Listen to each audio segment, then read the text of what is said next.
Today we are going to be looking at my top 3 health and fitness apps for 2021.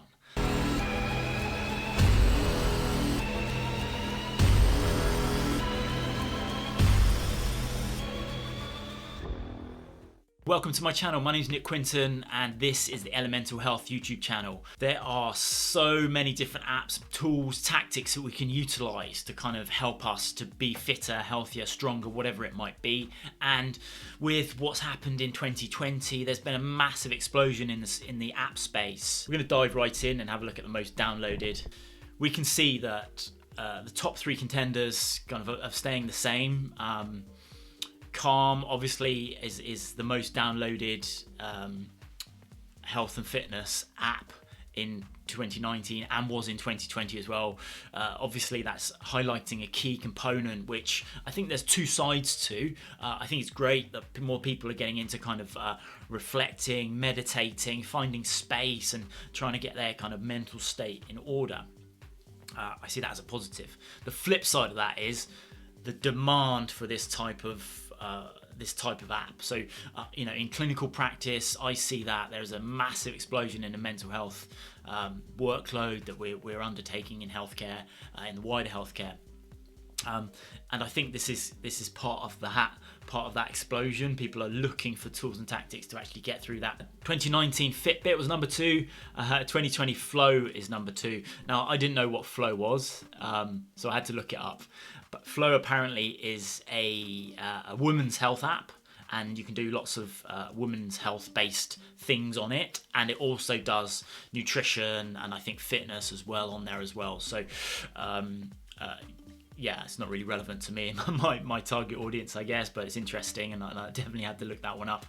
And then we've got number 3 is the Fitbit. Again, this utilization and getting metrics, body wall metrics through and using that as an analysis and as a tool and kind of as leverage to help us to take action, I think is powerful. So it kind of makes sense that's there. Let's have a look at the top apps by revenue in 2 different categories, and I'm not quite sure the difference between the 2 categories, but let's jump in and have a look at those, and then I'll give you my top 3 that I think are going to help you the most. We can see here that there are subtle differences. Obviously, the apps that are making the money aren't necessarily the ones that have been the most downloaded. That makes sense from a business perspective, but let's have a quick look. So 2019, 2020, there isn't a change. The top 3 are the top 3, and these aren't my top 3. So Calm, I've spoken about. That makes sense where we are in this space at the moment. Isolation, lockdowns, constant fear, whatever you want to think about it, but a lot of negative kind of notions out there, and this obviously is a tool to help you navigate that. So I think that's fantastic to see in a way. MyFitnessPal, again, I've mentioned is an all-in-one app, and they put so much into that app and so much into the marketing that I can't imagine why that wouldn't be number 2. Number 3 is one that I'm not that happy about seeing in there, Weight Watchers. Without kind of going into a massive rant, I don't think that these kind of organisations, unintentional camera shake there, probably at my frustration and anger at seeing these at number 3, I don't have a strong belief that organisations like this really promote long-term health, long-term weight loss, and the studies that I looked at a study for 2010 for one of these big organisations, and the results are phenomenally poor. People just do not get the results long-term. Good luck to them, but I think there needs to be a change there for sure. Now on to my top 3 fitness apps for 2021. So in drumroll please,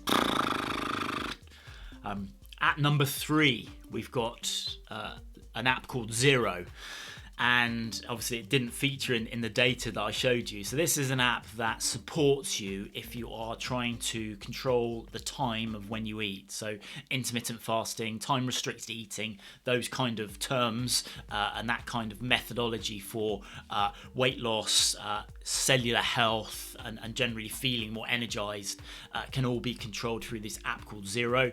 It makes it easy to track what you're doing and build that sustainable habit, which is why I really like it. So number 3 is Zero.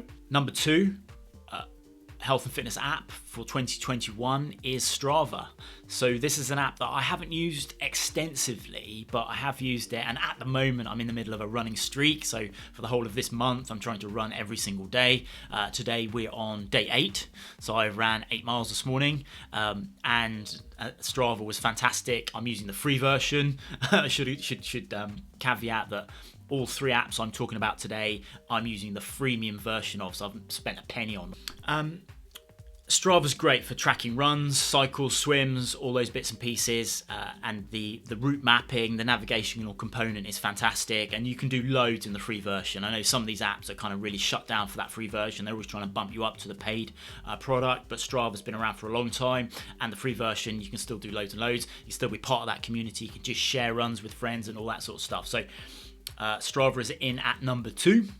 And number 1 for me is an app called Insight Timer. Now, we saw when we looked at most downloaded and revenue, Calm was kind of leading the charts in that. Insight Timer is a meditation app, but again, I feel the free version really gives you a lot of the functionality. So again, I don't have a paid subscription to this. Why do I like Insight Timer?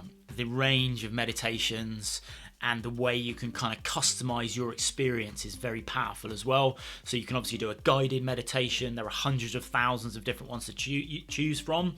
And it also has another functionality where you can just set it up as a basic timer with some quite interesting, funky kind of background melodies and sound effects to just meditate without that guided component. And it's completely customizable, so you can go for as long as you want. And it has all the habit tracking component that I think is beneficial, and I think is a kind of requirement these days for these type of apps. So Insight Timer, my number 1. Like I said, none of those have I spent a single penny on. They're all the free versions, and they're all giving me fantastic kind of leverage on myself and ability to track, record, promote good habits through the last 12 months, and I can see myself heavily utilizing those in the next 12 months as well. So they're my top 3 for 2021.